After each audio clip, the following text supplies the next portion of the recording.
मेरा नाम आयशा है और मैं लाहौर की रहने वाली हूँ। मैं कभी भी ऐसी कहानियों पर यकीन नहीं करती थी, लेकिन जो कुछ मेरे साथ हुआ, इसके बाद मुझे मानना पड़ा कि कुछ चीज़ें इंसान की समझ से बहुत दूर होती हैं। ये वाकया 2021 की एक सर्दी की रात का है।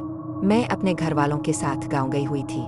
रात को अंधेरा बहुत ज़्यादा था और बिजली भी चली गई थी। मैं अपने कजिन के कमरे में अकेली थी, क्योंकि वो किचन में चली गई थी।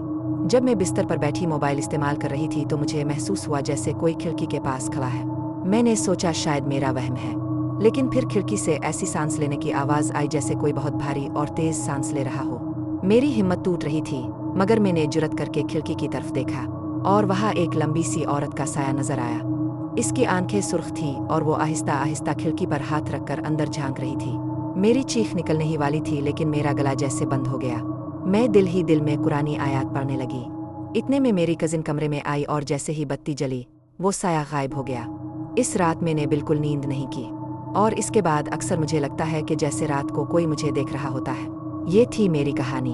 आप लोगों को कैसी लगी? क्या आपके साथ भी कभी ऐसा हुआ है? कमेंट्स में ज़रूर बताइए।